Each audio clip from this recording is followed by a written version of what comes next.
We'll call to order the Douglasville City Council Legislative Work Session for tonight, which is Thursday, July 3rd, 2025.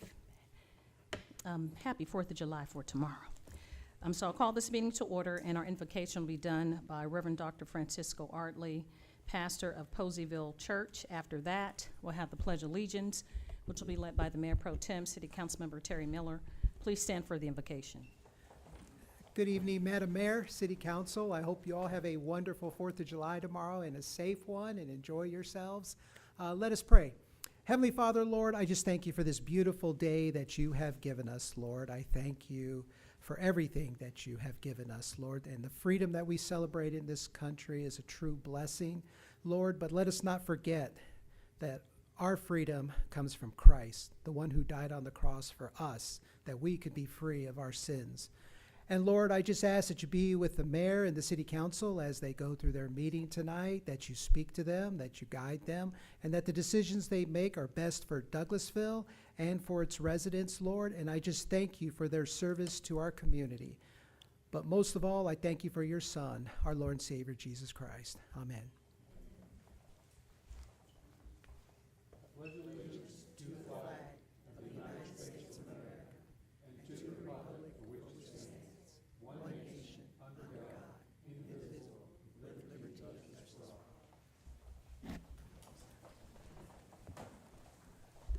Thank you so much, Mayor Pro Tem, for leading us in the pledge, and Pastor Artley, we appreciate the invocation that you rendered.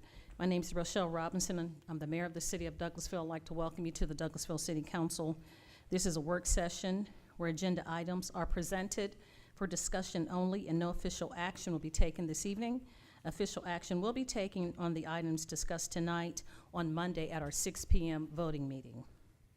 If the business you're here for is not listed as an agenda item, there will be ample time under the items, comments from citizens and delegates section for you to discuss your business. I'll go over a few protocol items that we will have standing for how this meeting will be conducted, and then we'll get into the meat of the meeting based on our agenda.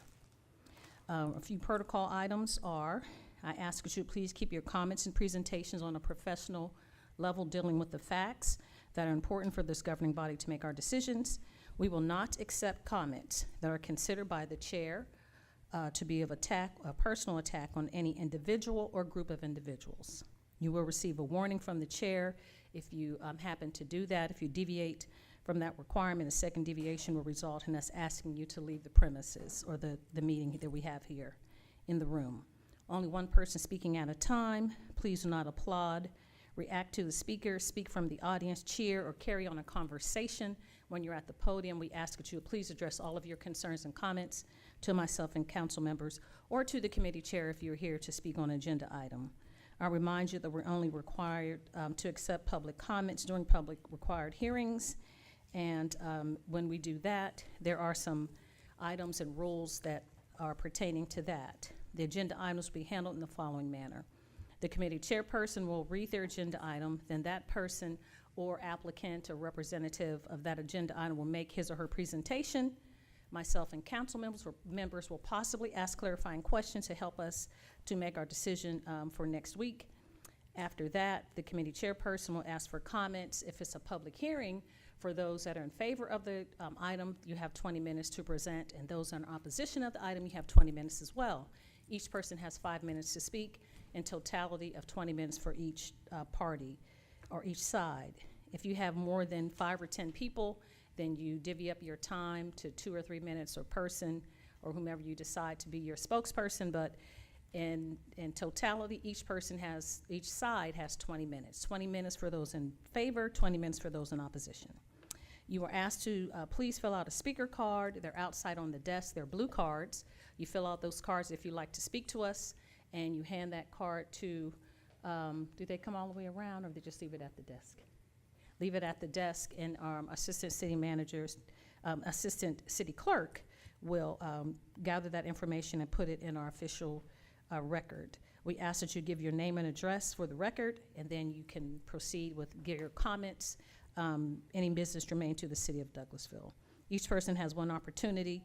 This is not a question or answer format or debate. We're not going to go back and forth. We'll receive the information, give it to our staff, they'll respond to you in a like manner. I think that's it. If you have any printed material, we ask that you please give that to our city clerk, and they will make copies and disseminate that information to myself and council members. I ask you please will put your phones or electronic devices in silent mode or turn those off until after the meeting so they will not be disruptive. That's a whole lot of information. Hopefully we're all on the same page and we can proceed with the meeting. There are agendas, the copies outside on the desk if you like a hard copy. If not, you can follow us on the screen. We will move through the agenda based on committees, and then again, when we get to the end, if your item is not on the agenda under other business, comments from citizens and delegates, you can make your concerns heard. So now we'll move on to announcements and presentations. I have a presentation of a proclamation to Mr. Chris Bass, our Parks and Recreations Director, declaring the month of July 2025 as Parks and Recreation Month in the city of Douglasville.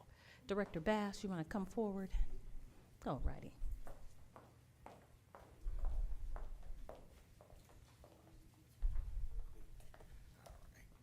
Good evening, Mayor Robinson, members of council. Chris Bass, 8830 Gurley Road. We want to first say thank you for recognizing that July is Parks and Recreation Month. Our team here has worked hard. This is the 40th anniversary of the National Recreation Parks, July's Parks and Recreation Month celebration. So recognizing the hard work of park professionals from across the country. So thank you for recognizing us, and I'm going to pass it over to Ms. Thrasher and Ms. White to share some of the activities we have planned for July. All right, and then I'll read the proclamation after that. And where do you want us to take the picture, Assistant City Manager? In front or right in the middle? In the middle, okay. Thank you. Good evening, Mayor and City Council. Brianna evening. White, 8830 Gurley Road, Douglasville, Georgia. So for Park and Recreation Month this month, a few things that we have. Tomorrow, we are having a post-parade celebration at Town Green. Really exciting, lots of vendors, music for the community. And then we also are having... Shar Thrasher, 8830 Gurley Road. We're also having, each Friday we'll have a different event. So this Friday, of course, is the 4th of July, so we'll be doing that event, and of course, the fireworks that night. The 18th, we're actually partnering with Amazon, and they're sponsoring a Screen on the Green here at Jesse Davis Park. And then on the 25th, we're going to do a concert at the Town Green, a small concert, a See You Later Summer concert as the kids return back to school. So Okay. those will be all the spotlight events for July's Parks and Rec Month. Well, good. Inside Out is the film, correct? Inside Out 2. Yes, Okay, ma'am. that was a good movie. Yes, and so we'll have some, Amazon is sponsoring the whole event, so it'll be a lot of free things for the families to enjoy. They'll have their Big Think truck out there as well, so it should be a really fun event, both events. Well, congratulations. Yeah, apologize. Council, sorry. Dr. Yes, Berdanley? Madam Mayor, can I get the dates again for Jesse Davis and Town Green? We're just double doing it. July 18th For and Jesse July Davis. 25th. Okay, and what time at the 18th? Just at dark? The 18th will start around 6 o'clock, but the movie will start when it gets dark, close to about 8:50. And then for the event on the 25th, we'll start about 7:30. Thank you. You're welcome. Okay. Thank you, Madam Mayor. Oh, you're welcome. So I'll read the proclamation and then we'll come around. Not hearing any other comments from council before I read the proclamation? We want to congratulate our gold medal park system. Office of the Mayor, Rochelle Robinson, Douglasville, Georgia. Proclamation. Whereas Parks and Recreation are an integral part of communities throughout the country, including the city of Douglasville. And whereas Parks and Recreations promote health and wellness, improving physical and mental health, and whereas Parks and Recreations promote time spent in nature, which positively impacts mental health by increasing cognitive performance and well-being, and alleviating illnesses such as depression, attention deficit, and other disorders. And whereas Parks and Recreations encourage physical activities by providing space for popular sports, hiking trails, swimming pools, and many other activities designated to promote active lifestyles. And whereas Parks and Recreation are a leading provider for healthy meals, nutritional services, and education. And whereas Parks and Recreation programming and educational activities such as out-of-school time programming, youth sports, environmental education, and critical childhood development. And whereas Parks and Recreations increase a community's economic prosperity through increased poverty and popular values, expanding all of the local tax base, increasing tourism, the attraction and retention of businesses, and crime reduction.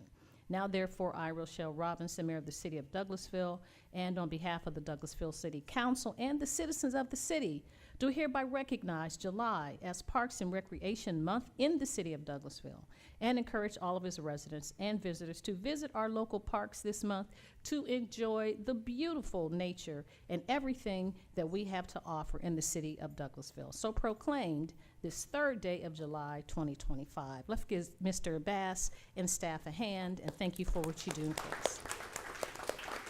We'll come around and take a photo with you.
Alrighty, that was some fun stuff. Now we'll move on to other items. We're at item number 5 on the agenda, Economic Development Authority Committee, and that is chaired by Councilmember Mayor Pro Tem Terry Miller. Thank you, Madam Mayor. It's Oh, not well. quite as fun, but I know. it's we so have a much nice fun. announcement today. Yes. One item is to appoint Genevieve Harris to post 6 of the Douglasville Downtown Development Authority for a 4-year term expiring July 1st, 2029. And the most illustrious Chelsea Jackson will fill us in. Thank you, Mayor Pro Tem. Good afternoon, Mayor and Council. Chelsea Jackson, 6695 Church Street. As Mayor Pro Tem said, we would like for Mayor to consider to appoint Ms. Genevieve Harris to the Downtown Development Authority for a 4-year term. Myself, alongside Will Smith, the Economic Development Manager, and Councilwoman Nicole Miller. We interviewed her probably about a couple weeks ago. She was very excited. She actually owns a business in the downtown area, yoga studio. She's been owning that business for probably about 8 years now, and so she now finally wants to get involved in the downtown and be involved with the Development Authority. There are no other individuals at this time that are interested, and this last post or this last appointment will actually complete the vacancies on this board. Is she here? Does she want to? She's not. Okay, I know she might want to say something. All right. Any comments or questions from anyone in the council or Madam Mayor? Just wanted to say thank you to her in her absence, and we really appreciate all citizens that volunteer for our boards and authorities. It's a blessing to have involvement in the community. It helps us to do a better job as elected officials and staff. So we thank her so much, and thank you to the committee chair, Councilmember Miller for taking the time, and Deputy City Manager to interview her. Thank you. We appreciate you. That's all I have, Mr. Mayor Pro Tem. Thank you, Madam Mayor. Anybody else who would like to comment? Councilwoman Miller, you did the interviewing, if you'd like to say something. No, I'm thankful and grateful for residents when they step up and have the time to give back to the community. She interviewed really well. She's excited to give back to the community. It'll be a great fit. Thank Thank you. Thank you. Anyone else? As Councilwoman Miller and the mayor noted, this is how the city it's how the city works, and how we get where all the heavy lifting happens. So we appreciate Ms. Harris's offer to come aboard and help us. If there's no objections, I'd like to place this item on the consent agenda for Monday. All right. Looks like we have that. Madam Mayor, that's all we have under the Economic Development Committee at this time. Thank you, Mr. Chairman. We'll move on then to the next committee, which is Finance Committee. That's chaired by Councilmember Chris Watts. Thank you, Madam Mayor. Welcome. We have just one item tonight. Authorize the mayor to sign an agreement for termination of ground, lease, and transfer of facility between the City of Douglasville and the Boys and Girls Clubs of Metro Atlanta, Inc. for the property located within Hunter Memorial Park. And Mr. Bass will handle this. Good evening again. Chris Bass, 8830 Gurley Road, Parks and Recreation Director. Before it started, I'll go back to earlier this year. We spoke in length during executive session where we received notification from the Boys and Girls Club that they would be vacating the property, closing their doors. We received official notification on May 21st that they were closed. At that point, based on the lease agreement that was signed and dated back on October 30th, 1997, any vacation of the property automatically goes back to the City of Douglasville. That agreement was amended around 2011 with the addition of the Teen Center. So in this agreement that you have before you, it terminates the agreements in those leases and turns the property back over to the City of Douglasville. So I'm happy to answer any questions that you all may have. Thank you, Mr. Bass. Any questions from, you're gonna have to speak up because I can't see y'all. Go ahead, Madam Mayor, go ahead. Thank you so much, Mr. Chairman. Thank you, Director Bass. I just want to bring attention to the council that the letter, in reference to the letter that you submitted to us, it says with this transition, the facility, this is the last paragraph, will now be added to the Parks and Recreation Department's inventory. Yes, ma'am. And the intent moving forward is to use the space to provide recreational programming and opportunities that benefit the Douglasville community. Yes, ma'am. So I know that we do have a robust attendance for the Boys and Girls Club. For years, people have attended. My son used to go there and take tennis lessons. And so a lot of parents really want this facility to stay on board, even though Boys and Girls Clubs are closing across the country. It's not just in Douglasville. But do we have, one of the concerns is transportation, and they did have buses. Are we going to take ownership of those buses for transportation, or do those buses go somewhere else? And I know there's an issue even with transportation in the school system on trying to hire drivers, but if you can address that concern, that has been like the paramount question that we've had is about transportation to the Boys and Girls Club when it becomes under the inventory of the City of Douglasville. Yes, ma'am. Yeah, and that's a great point, Mayor Robinson. We've gotten a lot of questions as well in terms of transportation. What the Boys and Girls Club did was took their fleet and moved it to different Boys and Girls Clubs across the Metro Atlanta area, along with a lot of the equipment and supplies that was in the facility. So that that transportation piece was no longer available for us. I've been in constant communication with Mr. Horde, and what we've discussed is possibly sharing the contact information for those families to figure out some type of way to still provide some service if they're able to bring the kids, but we wouldn't be able to provide any transportation because of those challenges. We don't have the fleet or the different resources that the Boys and Girls Club have. But to your point, our goal is to still operate the facility and provide those recreational opportunities for the parents that can bring the kids to the facility. So those buses they've been outsourced to other Boys and Girls Clubs in the metro area. All right. Thank you so much, Director Bass. Thank you, Mr. Chairman. Thank you, Madam Mayor. I would imagine there's probably a huge amount of liability involved with the transportation piece if the city were to try to negotiate that. I'm not, I think that's been mentioned also. Any other questions or comments from council? Anybody? Thank you. All right, thank you, Mr. Bass, and if it's okay with y'all, I'd like to place this on the consent agenda for Monday. Looks like it's a go. Okay, thank you, Madam Mayor. That's all we had tonight under finance. Thank you so much, Mr. Chairman, and thank you, Director Bass. Well, we are at item number 7, which is Housing and Community Affairs Committee. That's chaired by Councilmember Howard Estes. Thank you, Madam Mayor. We have no business for Housing and Community Affairs this evening. Thank you, sir. Legislative and Intergovernmental Committee chaired by Mayor Pro Tem City Councilmember Terry Miller. Thank you, Madam Mayor. We have no business under the Legislative and Intergovernmental Committee at this time. Thank you, Mayor Pro Tem.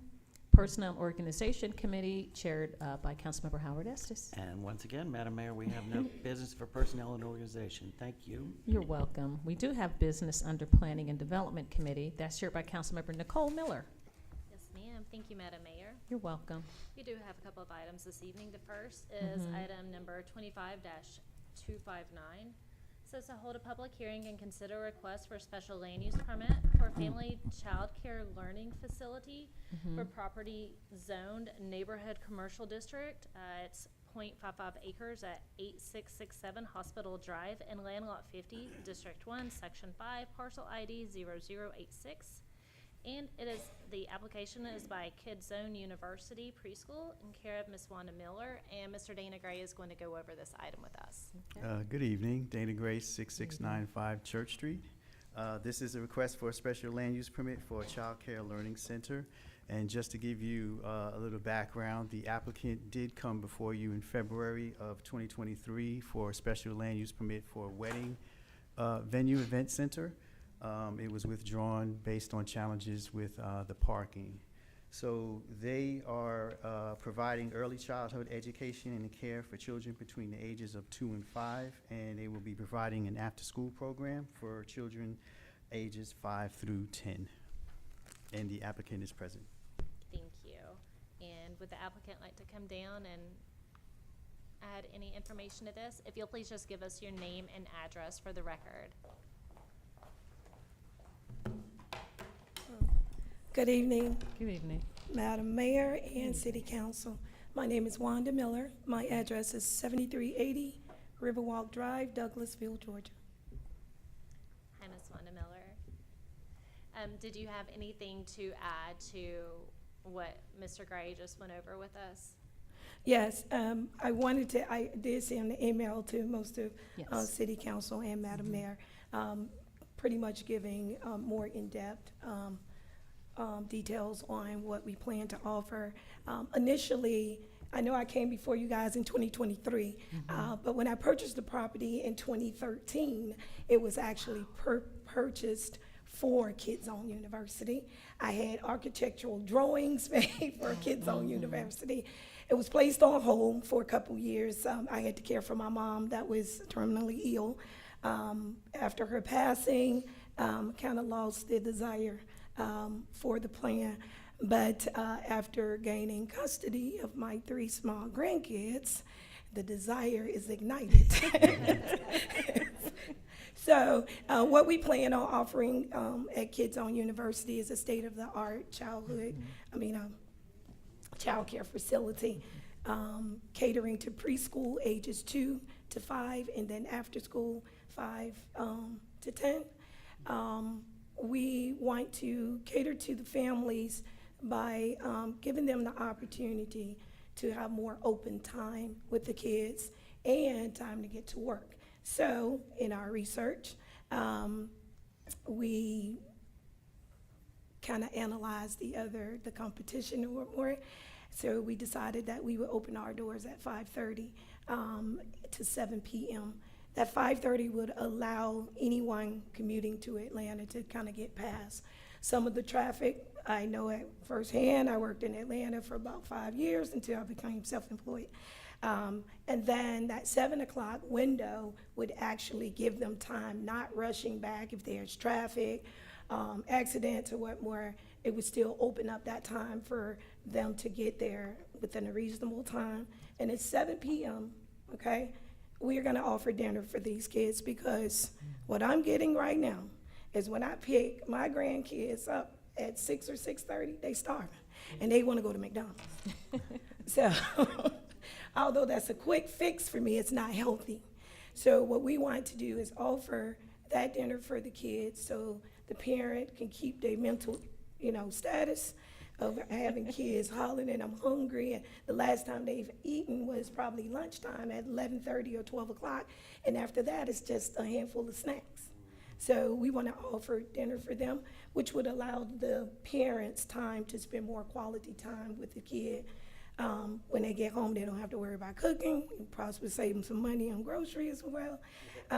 But we have our teachers, our educators. We are only employing certified teachers and educators.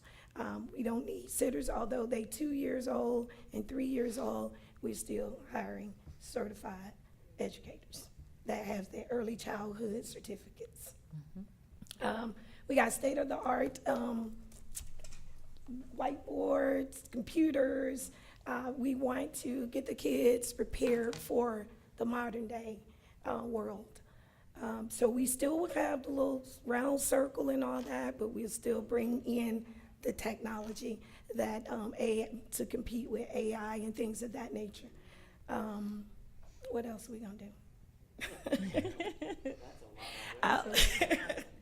Well, we want to offer, I did some research to find out that most kids that's like under this disadvantaged level are not receiving early childhood. The 2 and 3 years old, some 4-year-old are not receiving the early childhood learning. And so what we're planning to do, starting with myself, is I'm creating a non-for-profit organization where we can have scholarships for those kids that cannot afford. It'll be limited, but we will have some scholarships so that we're able to help some of the parents that cannot afford the rising costs in early childhood. Ms. Miller, it sounds like you've really done a lot of research and you're prepared to offer a valuable service to the community. I know last time when you came, there was a situation with parking, and it looks like that's all been worked out. Yes. My notes say that your new plans will exceed the parking requirements, so that won't be an issue. Yes, ma'am. Council, do you guys have questions of Ms. Miller? I have a question. Thank you, Ms. Miller. It's very specific and your email was very detailed. You have planned almost every strategy to assist families, and definitely the need is here. Have you even thought about maybe a weekend care, maybe once a month in the future? In the future. Yes, ma'am. That's In the really great. future, You we'll think about it. Yeah, but you've definitely identified a lot of areas in need, so just thank you for being specific. I don't have any other questions or Thank you comments. for that. Anyone else? Madam Mayor?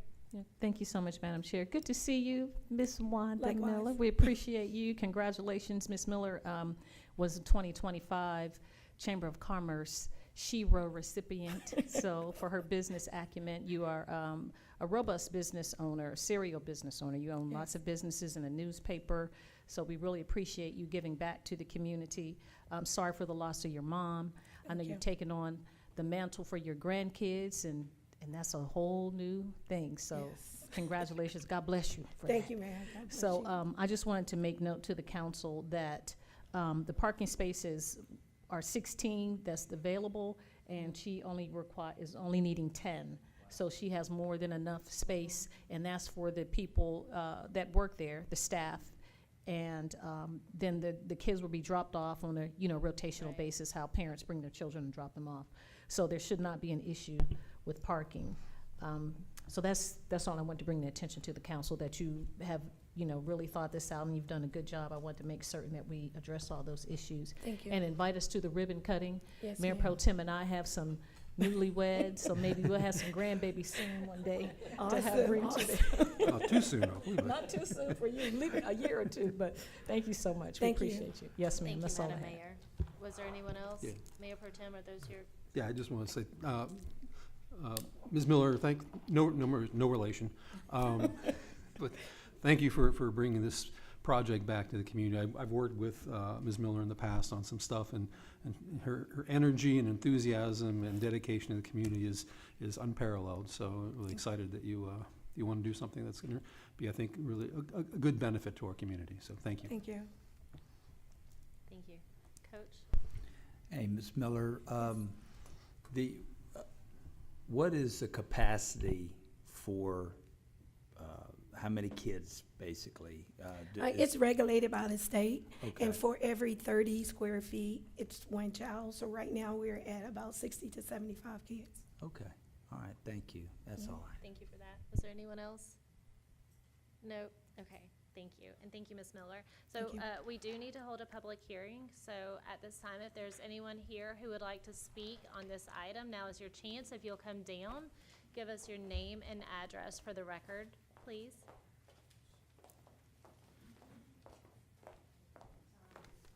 My name is Amy Bergstrom, 5696 Woodland Drive, Douglasville, Georgia. And I'm speaking on behalf of this daycare. Like a good number of working parents in Douglasville, I have had to place my son on multiple wait lists and hope that something opens up. And then even once he's been in daycare, I've gotten the dreaded morning of call to let me know that a pipe has burst, a tree has fallen, daycare will not be open today. And this leaves a lot of working parents in a position of having to take unannounced time off from work, or in worst case scenarios, even decide that one parent's going to leave the workforce for a while. So Kids Zone will fill a desperate need that we have in Douglas County for good, reliable child care. Additionally, this is going to be a well-maintained, up-to-code building. The plans that Ms. Miller has for certification mean, and staff-to-child ratio also mean that educational goals and milestones, developmental milestones, will be important, as opposed to an overwhelmed babysitter who is in an overcrowded classroom while children are watching an iPad. And that does really happen, unfortunately, and some daycares are they're understaffed, overcrowded, and they're doing the best they can. In addition to that, as I said, it's having a nice, well-maintained building, so pipes bursting, trees falling, that's less of an issue. The extended hours are also wonderful for parents who have to commute, because in those instances, one long meeting or a traffic jam leaves you having to face hefty fees for being late. The other benefits of these, of course, a balanced meal where you know your child's being fed healthy, nutritive food, an after-school program for children who need it so that they're using their time productively. And then in addition to that, it's just a wonderful thing for parents who are facing that choice, and can I provide an income for my family and still find reliable childcare? Absolutely. Thank Thank you. you. Great presentation, Amy. Used to be our city employee there. Was there anyone else? Good evening, everyone. Good evening. Happy 4th of July. Thank you. You too. My name is Angel Goodlow. I currently reside at 6200 Bridlewood Lane, Douglasville, Georgia, 30134. I am someone who has left Atlanta and returned back to Douglasville 3 times. I am a United States Air Force veteran. I'm also a respiratory therapist, but because of the lack of child care availability, I've had to stop being a clinician and go into a remote setting for home care. The main reason was none of the surrounding, which where I live currently, there's about 5 or 6 daycares, can facilitate my work hours. Unfortunately, many of you don't know that when we go into a hospital setting, I worked at Piedmont Healthcare, Children's Healthcare of Atlanta, Northside Hospital. I have to drive into Atlanta. Our starting hours are usually 6:45 to 7 o'clock. There is absolutely no tolerance for tardiness. If I am 3 minutes late, that is occurrence. After 3 occurrences, it's a write-up. After 2 write-ups, it's termination. This is the reason why I've had to go from hospital to hospital working. Thankfully, Ms. Wanda and what she's offering is going to be an opportunity for me as a healthcare provider, and not just myself. Most of my friends are nurses, work in healthcare, they're educators, they're required to stay past the hours of 6:30 or 7 o'clock. This will give them an opportunity to have that. And as we know, competition drives desire. If Ms. Wanda is willing to open up her hours and extend those hours, other people probably will too as well. Most daycare facilities are either open at 6 o'clock and they close at 6 o'clock, or they open at 6:30 and they close at 6:30. How is that possible for us Douglasville residents to really be able to work in our surrounding areas? Currently, I work in clinical healthcare as a clinical research associate I do pharmaceutical drug trials. It requires me to travel. Unfortunately, I am a single mom, and I have to get to the airport. Sometimes I have to get to the airport by 7 o'clock. That requires my daughter's grandfather to come and watch my daughter for me. Now, if Wanda was available with her facility, I could drop her off there, have safe and assurance that her grandfather would pick her up. And that would alleviate a lot of my stress and burden. I just had to do another job interview because I don't have that support because of time. So if you would grant her the permit and grant her the permission to be able to open up her daycare, I just want to say thank you, because it just really alleviates a big burden in my heart. So thank you so much for your time. Thank you. Thank you, Ms. Whitlow. Thank you for your service. You're flying high. Air Force. Was there anyone else?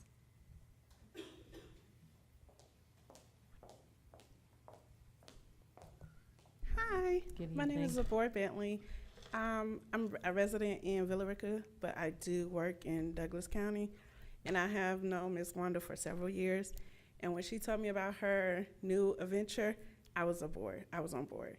I've been in child care since 2014, and like others, I have not worked at a facility that has been open past 6:30, 6 o'clock, 6:30, and also serves dinner. Like Ms. Wanda said, yes, we feed them lunch. By 2:30, they get goldfish or, animal crackers or something. But with Ms. Wanda Vision, I'm all the way on board, and I'm willing to be here as long as you guys grant her the petition to open her facility. With everything she have going on, I'm totally on board with her with, the modern day. Because like I said, I've been in childcare since 2014, work with all ages. And what she's doing in her vision is very important for the kids nowadays. So if you guys grant her this petition, I thank you, and we thank you all, okay? Thank you. Thank you. Thank you, Ms. Bentley.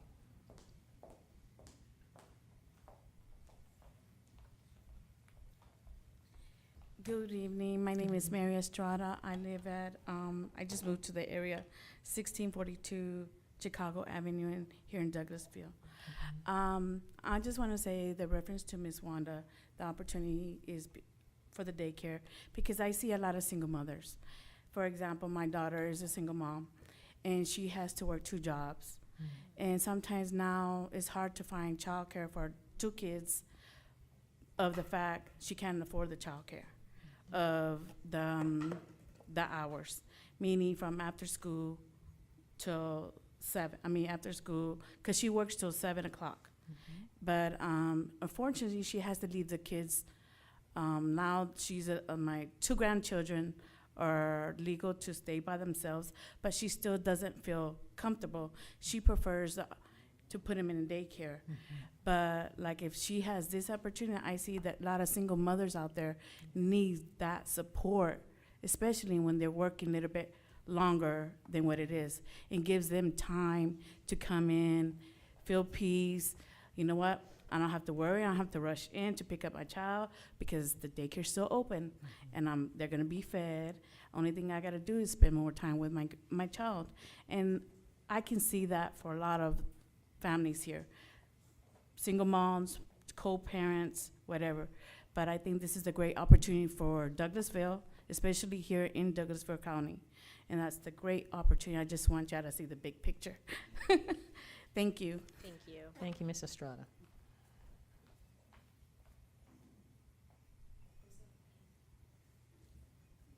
They're filling out the speaker cards. Yes, ma'am, I think so. Good evening, Mayor and Good team. evening. My name is Dr. Judy Scherer. I reside at 7461 Riverwalk Drive, Douglasville, Georgia. I've known Ms. Wanda for 15 years out of the 17 years that I've been in this area. I was a part of her vision when she initially started the inception of Kids Zone in 2013. I have seen her businesses grow. I've seen her kids grow up. And I see the value that she represents and ensuring that they have quality education. And now with her grandkids, I see that as well. She is truly a visionary, And Kid Zone would be a great asset to Douglas County and Douglasville area. And if you grant her the permission to open Kid Zone, she would be a great asset to the community. And I've seen her work-life balance, life, family, businesses, and she still has her sanity. Thank you. Thank you so much. Thank you, Dr. Sheridan. Was there anyone else who wanted to speak on this item? Yep, okay. At this time, then, we're going to go ahead and close the public hearing. Staff, because this is a public hearing, we cannot place that on consent, can we? We can. Madam Chair, Yes. I have one quick question. Yes, sir. And I guess Ms. Miller would be the one to answer this. If this special land use permit is approved, how quickly could you do the work necessary and be prepared to open? Ms. Wanda, you have to come to the microphone. Sorry. I'm sorry. It's okay. I knew that. I was just being lazy. We are looking at maybe August 1. We got to go through the state. So the state it's going to be a couple months for us to go through the state. But we've got most of the information together. We just needed to wait to get the special land use to Okay. present to the state. Wonderful. Thank you Okay. very much. All right. Thank you for that. I have another comment, just another comment, Ms. Miller, just another comment for you. And I know going through the state, through the Department of Bright from the start sometimes can be a little challenging. Yes. You may want to ask to start August 1 if they're not going to grant, like if this is voted on to start with 2-year-olds, but you could start with after school, and that licensing is a little different, but I can talk to you about it afterwards. Okay, sure, thanks. All right, okay. Thank you for that. Council, were there any other questions or comments on this? No, I don't think so. Ms. Miller, I love your vision, and it looks like you've put a lot of blood, sweat, tears, and love into this project. It sounds like you've done your homework on it. Council, I don't know how you guys feel about it, but would y'all be okay with placing this on the consent agenda? Yes. You cannot. We can't Oh, I thought because you it said has a I could. hearing. Did I misunderstand you? Okay. Oh. Look at me, Jen. Okay. Well, in that case, you guys, we will take this item up on Monday. Mm-hmm. Thank you for that. Thank you. Look, I took your head nod as a yes, do it. Yeah. But you No, are it's okay. correct. It's okay. Our next item is item 25-258. Says to hold a public hearing and consider a request for special land use permit for short-term rental property zoned R2, single-family residential detached district at .25 acres on 8640 Club Drive and Land Lot 16, District 1, Section 5, Parcel ID E006. Application by Stephen Studas, care of Tracy Barnes, and Mr. Dana Gray is going to go over this item with us. Okay. Good evening again. This is a request for a short-term rental for a single-family home located on 8640 Club Drive, approximately 1,000 foot from the town green and across the street from the AT&T building. The home will accommodate up to 6 guests, which is the maximum, and they will provide parking spaces for 3 vehicles. They will also be providing 24-hour contact for immediate assistance, and that concludes. And the applicant representing Ms. Barnes is here. Thank you for that, Mr. Gray. Council, did you guys have questions of Mr. Gray before the applicant comes up? Madam Mayor? Just a couple of questions. Thank you, Mr. Gray. So this is a special land use permit. Is it for a time frame, or is just in perpetuity? It's just, yeah. In perpetuity, Yes. okay. Do you mean the amount of time that they can Yes. rent? Yeah. There's a 30-day cap on that. I'm sorry, I misunderstood the question. No, it was no expiration. That's what I was Okay. trying to get to. Oh, okay. So, but they can rent up, it's like an Airbnb, correct? Yes, yes. Okay, Yes. so when we say, what does it say, short-term rental? Short-term rental is, what's inclusive of that term? Is it not Up to just? 30 days. Okay, Yes. so it's anything that doesn't exceed 30 days, like Yes. Okay, so it can be Airbnb or just whatever people want to do for 30 days? Yes. Right? Okay. And we do have a list of the short-term rentals in this city. We do have, yes, we do Okay. have some. And so for council, there are some photos on page 23 of our tablets where you can see where they have done on the inside. And it holds up to how many, did you say? Six. Six people. Yes, yes, And 3 cars can park. yes. Okay, thank you. That's all I had. Okay, Thank you. thank you, Madam Mayor. Council, any other questions of Mr. Gray? Coach, is that a question? Mr. Gray, I started to nod, but then I didn't want to. The hotel motel tax applies to these types of rentals also, correct? Yes, and we receive those once a month, so a lot of the short-term rentals are associated with like the Airbnb and the Vibro, Priceline, Expedia, so they pay the taxes monthly. So they provide the income for that month, and then they pay their percentage thereof. Yes, sir. Thank you. That's all. Absolutely. Oh, gotcha. Thank you. Okay, would the applicant like to come down and go over, or maybe add anything to it? If you'll please give us your name and address for the record. My name is Michael Wrightson. I reside at 124 Parkcrest Crossing in Dallas, Georgia. I represent the applicant, Ms. Barnes. She's actually on the phone right here, so if we have any questions for her, we can she can hear us during the hearing here. So, did we have the presentation? So a few nights ago, we introduced the concept of what we're doing to the planning board. And what we wanted to do is kind of give the planning board an overview of what a short-term rental is and how it should be done properly, right? So Ms. Barnes has partnered with us in this endeavor because she wants to be the first of the residents here she's a resident of Douglasville, to open a officially licensed and permitted short-term rental in the city of Douglasville. So let's talk a little bit about what we're trying to accomplish.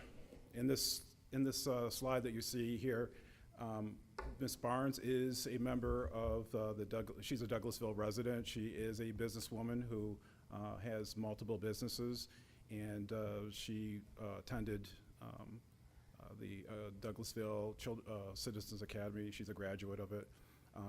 My wife and I, who is also here, Tracy Wrightson, we also operate a business, M&T Hospitality Solutions. We both came together, and she came to us with a request. I want to open a business here doing short-term rentals, but the city does have a permitting process now, and we want to do this the right way. So our expertise, we've been in the hosting business for many years. My wife, Tracy, who you see on the slide, she is a super host with Airbnb, a premier host on VRBO, and we're about to break the premier partner on Booking.com. So we do this the right way and you only can qualify for these when you're doing things according to what, to please the guests, right? To have good ratings, and these booking platforms recognize when people are doing things the right way. So what we wanted to talk about today a little bit is, what is a short-term rental for those who don't know? It is a rental unit that is basically rented to a family, maybe business travelers, or maybe somebody coming in for medical treatments, but only for 30 days or less, right? Actually less than 30 days. So that means that we have to prepare a guest experience that allows them to be able to live like they were living at home. So we have to give them everything in the unit that they need: dishes, pots and pans, TVs that are equipped for streaming capabilities, every convenience that they could ever have at home. And the reason why we do that is because you can't get that at a hotel.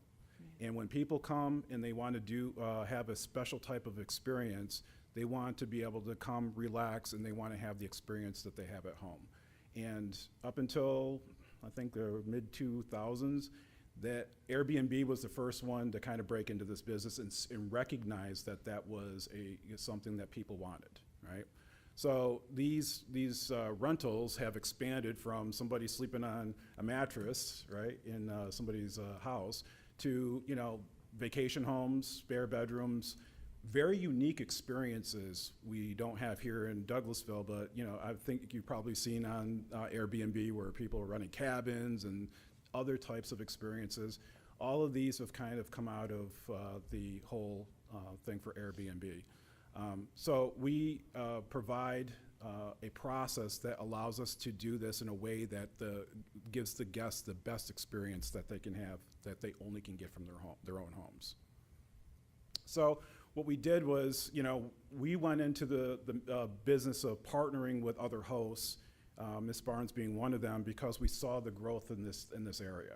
And not only just in the Douglasville area, but we see this across the country where people are asking for this type of experience. And so we see year over year growth in this, but the problem becomes is, you know, when you're a host, how do you manage this? And so because a lot of the hosts have seen YouTube videos and other things like that that says, well, you can get rich quick doing this stuff, they throw these out there and they don't really know what they're doing. And when they come to realize is that this is not something that's a get rich quick scheme, it actually is a business, right? And you have to operate these things as if you're a hotel. Otherwise, you're gonna have a ton of problems. You're gonna have dissatisfied guests, you're gonna have dissatisfied neighbors, right? And you're also going to have a flood of other types of issues, operational issues, cleanliness problems, all these types of things, right? So what we've done is we've built a process that allows us to work with hosts, partner with hosts in different areas. We have 19 properties across all of the Atlanta area. And what we do is we put controls in place so these operate as if they were hotels to give our guests the best experiences they can. Now, what we tried to do is do this in a way that essentially avoids problems in the community, right? So if we're doing our jobs right, people don't even know we're there. They don't know that the folks that are coming in to spend time to watch the concert down the street at the amphitheater, or, you know, want to spend time with their families here in Douglasville, or in Dallas, or in Atlanta, or wherever it may be, or go to that, you know, go to the football game or baseball game in the city, right? They should never know that this is an Airbnb if we're running our operations properly. So what we've done is we've come up with a framework, a process that allows us to manage these as a hotel. And that's why Ms. Barnes came to us, because we have controls. We put technology in our units that allow us to measure decibel layers levels within the units. We detect people smoking within the units, and we can report on those things. We put security cameras around all of our properties, and we have special locks that gives us a real-time access control for all of our properties. So we do this the right way, and then layer things like, you know, housekeeping and other things to provide the guests with the best experience possible. So if you look at it from a revenue perspective, and when it comes down to it, really is about revenue. Revenue for the host, revenue for a company like myself, and tax revenue for the community. So if you look at the slide that I have up here, traditional long-term rentals are kind of flat, right? You can only get so much for a 2 or 3 bedroom unit, right? And it's usually flat every single month. But with short-term rentals, we get, and you don't get any tax money for that, except for maybe the property taxes, right? But with short-term rental, not only do you get property taxes, but you also get the hotel taxes that go along with it, right? But notice also that the revenue generation is much more dynamic with it, because we use dynamic pricing and is based on things that are happening in the community. So when we have that nice concert at the amphitheater, or there's a special event going on downtown, we have variable pricing that allows us to grow our revenue. What that means is that the more we make, the more tax revenue comes into the city. So this is the reason why a lot of people are getting on the bandwagon for short-term rentals. Now, we're not opposed to regulation. We actually support it. In fact, in every place that we have a property and there is a county or municipal requirement for permits, I don't take any host until they finish the process. This is actually the first time that I've actually presented to a city council to be able to do this, so I really appreciate your time tonight. But the truth of the matter is that if you don't have the approval of the community, it's going to be very difficult to do business. And so what we want is regulation that helps us to grow our business, to gives us the guardrails and keeps us honest and, to make sure that we're doing things right. But we want to also grow our business, and then that business affects the town. It grows things like, as the more people we have in our restaurant or in our units, that means the more people are going to stay in your restaurants. They're going to stay. They're going to go to your concerts. They're going to go to your museums. They're going to do all of these things, and they're bringing money into your community. So this is what we're trying to accomplish. Now, with that in mind, with exceptional experience, hotel-style housekeeping, having accountability for both the guests and the hosts, having routine maintenance of our properties, and having, this generates a very solid business opportunity that can be controlled, it can be managed, and it also can be grown within every community. And so the whole idea of this is to get ratings, right? We're in the ratings business. And the higher the ratings, the better the guest satisfaction, the more people we're going to have into our property, the more revenue that the city can generate from that, okay? If you don't have regulation, right, if people try to jump over the permitting process, right, well, you're going to have people that are doing things that are questionable, right? They're going to, the quality is probably not going to be there. They're probably going to have maintenance issues because they're just trying to do something that's, they're trying to do a quick money grab. They're not going to do, housekeeping the way they're supposed to. And they probably don't have the right controls in place to make sure that they get the right guests, right? So all of these things come when you don't have the proper guardrails and controls in place. So as I mentioned, our company requires that in municipalities that require this, that we go through this process. So let's talk a little bit about the property itself. So, as I mentioned, we're trying to build a model which we have, and is we're doing very well at this, that we want to make sure that we have great customer satisfaction. And the way you do that is you have routine cleaning. We do deep cleaning of our units once a quarter. We do quality control. We actually have members of our team go in and look at the properties outside and in to make sure that it meets the standards by which we need to get high ratings with, right, for guest satisfaction. And we don't want it to be an eyesore to the community. So we're going to make sure the lawns and all this stuff are taken care of, and then lawns are treated, no weeds, places not falling apart. You don't have gutters falling off the places, just to make a few bucks. All that stuff is we require all these things to be done. So, and we also make sure that the guests have the right supplies and the professional services that are there to support these types of endeavors. So her property is at 8640 Club Drive. It's in a beautiful place. I think you guys are also familiar with this area. She was one of the first people to buy the lots that were there. She actually has the next lot it's over. It's kind of, I think it's the empty lot. She has the house. She actually owned the one the other side, but sold it a few years ago. But the nice thing is that, one, it's not in anybody's way, first of all, right? It's kind of stands by itself. But the other thing, too, is it's just in a great place. It's right next to the amphitheater. People can walk to the restaurant district. They can, really enjoy themselves in the city of Douglasville, right?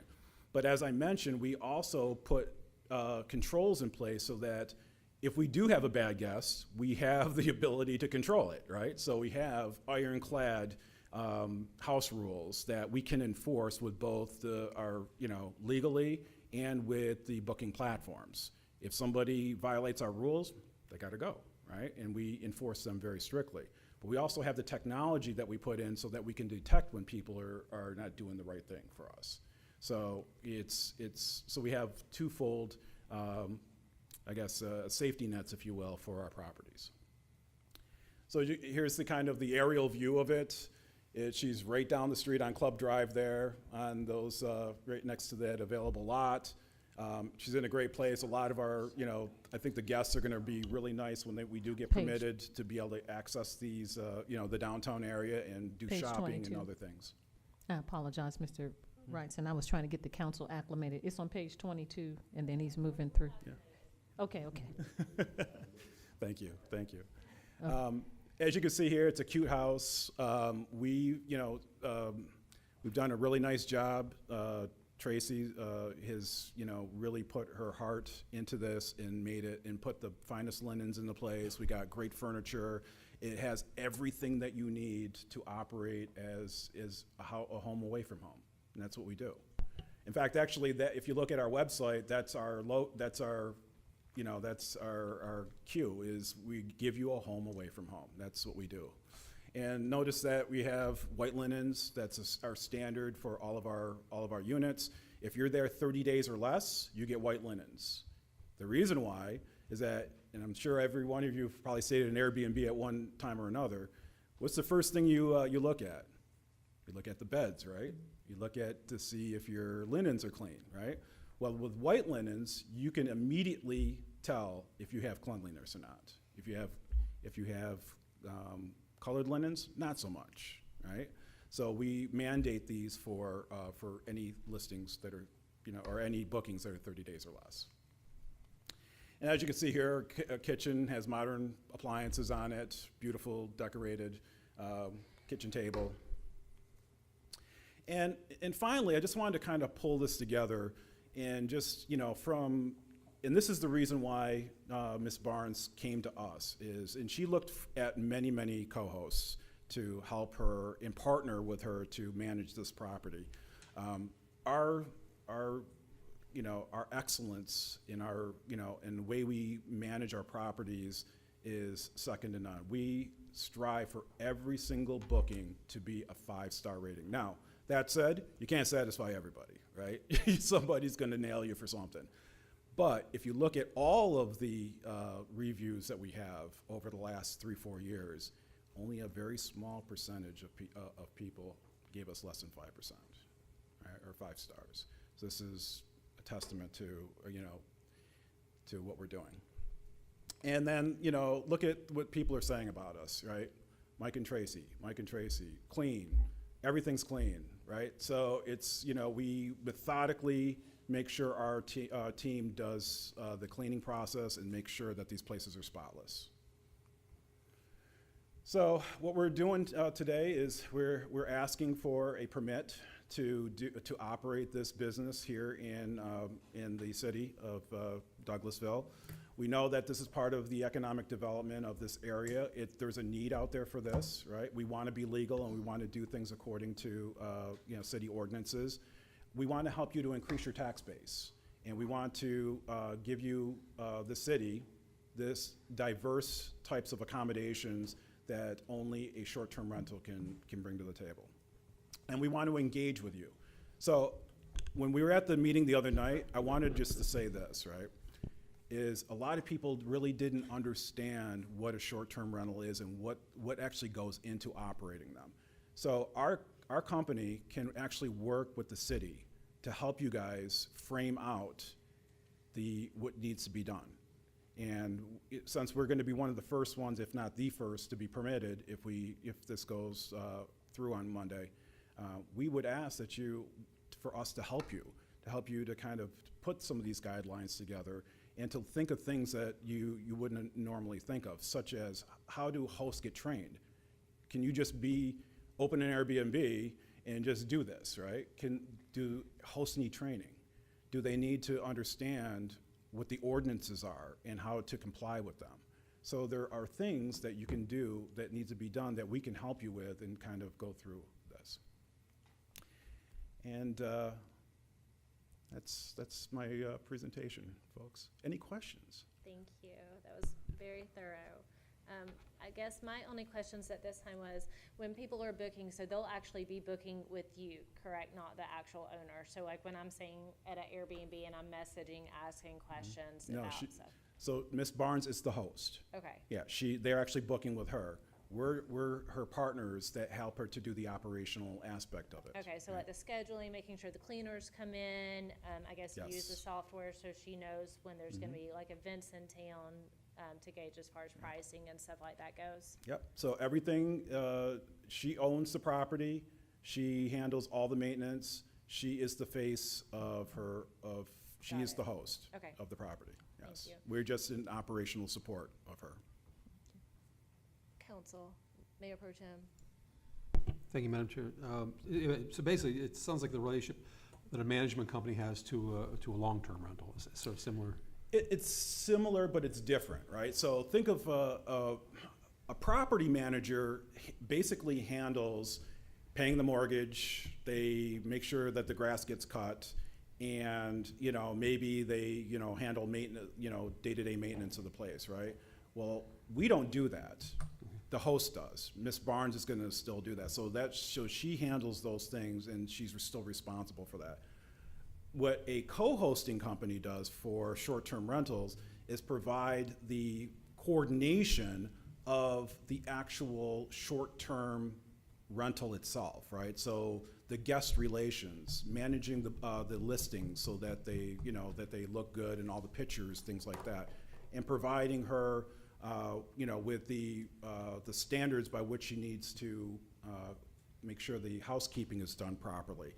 And inspections, so if she's not here, she's traveling for work or whatever it is, our team comes in, inspects the place, gives her a list of things that need to be done, and she takes care of them, and she also buys all the supplies for the stuff. We just stock them for her. So you handle the advertising for her? Yeah, I wouldn't call it advertising, I would say the listing of How do you do, who do you list with, or how do you get information out? So we properties list available? with there's 3 major booking sites, Airbnb, VRBO, Booking.com. Now, VRBO and Booking.com have sister companies for a total of about 19 other sites, including Expedia, Travelocity, and the whole, all of those.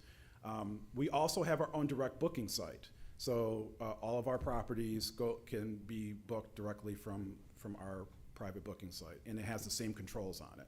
So what's nice about what we do is we don't accept everybody, folks.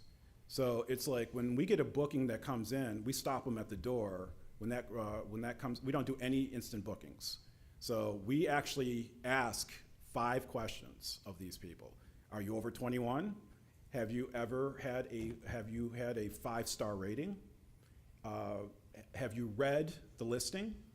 Have you actually read the house rules? And do you accept the house rules? All 5 of those have to be yes before we hit the OK button, okay? And that starts the entire process off. So we actually, I won't say interrogate, but we actually qualify people before we actually allow them to book. Looks like somebody needs to move. Our sensor just went out. Yes. Thank you, Madam Chair. Thank you. Were there any other questions? Thank you. I don't want to Yes, belabor the ma'am. time. You've been very comprehensive, Mr. Rice, and we appreciate so much, your Madam Mayor. presentation. I was going to ask the chief, have we had any particular incidents in terms of short-term rentals?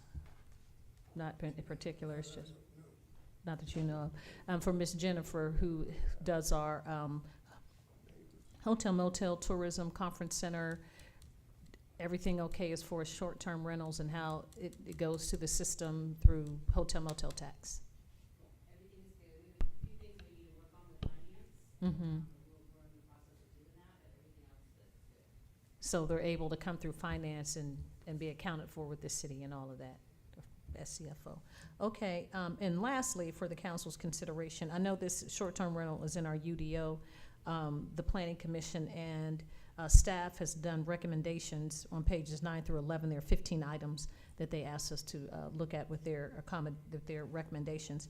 And I had a special class at GMA with Metro Mayors that we talked about FIFA. I don't know what that's, but anyway, when the international soccer people come to the metro area next year, they were asking us to get an inventory, and I asked the deputy city manager today for an inventory of short-term rentals. So they were saying in all of metro Atlanta that people are coming from the entire world for soccer, and that they wanted us to have that open for short-term rentals, for us to kind of look at it as cities, to have that as an option, because Atlanta can't host everyone. They're going to need the entire metro area that's going to be going to us to FIFA. Is it FIFA, Chief? Yes. FIFA. Okay. So I think this is something for us to consider as we're having this presentation for us on Club Drive, and Mr. Wrightson giving us a presentation. So thanks so much. That's all I had, Madam Chair. Thank you, Madam Mayor. You guys, this actually is also a public hearing. So at this time, we do need to hold a public hearing. If there's anyone here who would like to speak on this item, now is your time. You'll come down and give us your name and address for the record. And if we don't have anyone, I'm going to go ahead and close out the public hearing just that quick as well. You guys, I will just add, I feel like that this is a good move for our community, being as how, right now we are hopeful to someday have a hotel in our downtown area. This is something that could feed into the conference center when there are events going on over there, along with our concerts and other just events that are going on in the downtown area. I think that this could be really good for tourism. These people who would come here would be spending those tourism dollars and helping out our local businesses. But with that said, if you guys don't have anything else to add to this, we will take this item up on Monday. Madam Mayor, that is all that we have this evening. Well, thank you so much, Madam Chair.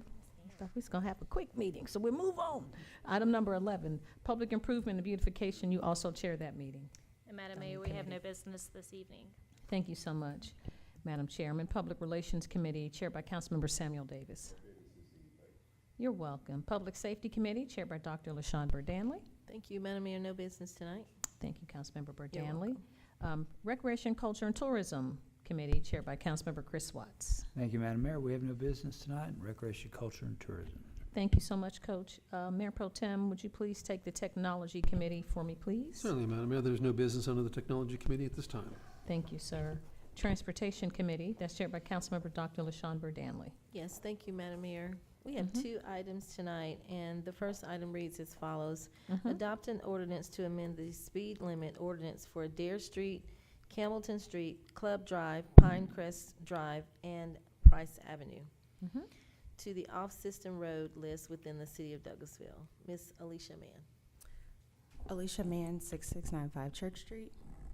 If you all recall, last year we changed the speed limits for Selman, Bowden, and Duncan down to 25 miles per hour to accommodate golf carts. We did an updated study, and this updated study included streets such as Campbellton, Club Drive, Pinecrest, as well as Price Avenue, and just to make sure we're still in line with everything. And what the study came back was it was okay to lower the speed limits for Adair, Club, Pinecrest, and Price for the accommodation of golf carts. For Campbellton, while it was okay to lower the speed limit, it is not recommended for golf cart usage from the traffic engineer that did the study, as well as some safety concerns raised by our police department. While this item is to lower the speed limits for these roads listed, it does not guarantee that it will be approved for golf cart usage. That will come before you when we bring the golf cart ordinance to you. And I can answer any further questions you may have. Thank you, Ms. Mann. I met with Ms. Mann and our staff earlier, and I've spoken with Chief Sparks today. Definitely, I am in favor as Chair of Transportation to lower the speed limit, but I'm not in favor of the golf carts on Campbellton Street. I know that in the future, we want more pedestrians to walk. However, at this time, having the golf carts on the street, it would be a danger for what I see. But lowering the speed limit, I know Councilman Miller, your residents on Adair Street will be so happy to see this with the lowering the street, the speed limit. So I don't have any other comments or questions, and thank you for meeting with me earlier in your comments, Chief. I'd like to open the floor to our mayor and council if you have any comments or questions. Yes, ma'am. Madam Chairman, thank you, Ms. Alicia. How are we going to get from Campbellton to the other side streets with the golf carts to get downtown? So we are looking at, we're doing our CTP right now in our CTP plan, and in that we're looking at incorporating golf cart paths that will provide more connectivity. As for now, we'll bring the map to you when we bring that committee's item on the 17th. But there are side roads that they can come through as well as through Club Drive. And we are looking at the connectivity, which is why we have Pinecrest on here, for them to come from the back of Hunter Park.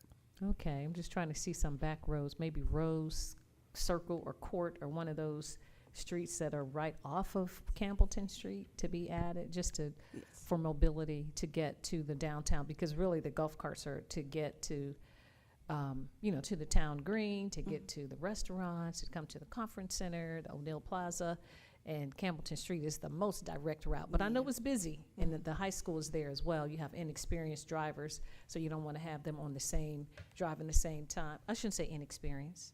Sometimes you have young drivers that may not have had a lot of time to practice driving yet with golf carts and may be a little congested. So I was just wondering if there were a street, I'm trying to think of a street that can be cut from Campbellton Street, because Price and Pinecrest and Adair, they don't really, I guess you can get to Adair. I don't know. I'm thinking about it. Just trying to find a way to get people from Campbellton to a side street to get to downtown.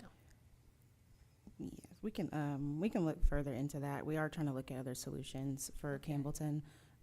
We're in design phases for a multi-use path on Campbellton, so we can look at accommodating golf carts on that path as well. All right, thank you. Thank you, Madam Chair. Yes, ma'am. Yes, Coach Watts. Yes, ma'am. Thank you, Madam Chair. I as well would be in favor of lowering the speed limit, but I'm definitely don't like not taking Chief's recommendation. One of the things I would ask is, I've seen golf carts on the sidewalk on that stretch at Campbellton. Is that, if that's permissible, is that an alternative? It's not permissible? The proposed golf cart ordinance specifically will prohibit golf carts being used on sidewalks and on front yards if there's not a sidewalk. So They can't have their golf cart in their front yard? unless it's their own private property, but somebody else couldn't drive their golf Right. cart through your front yard or a sidewalk.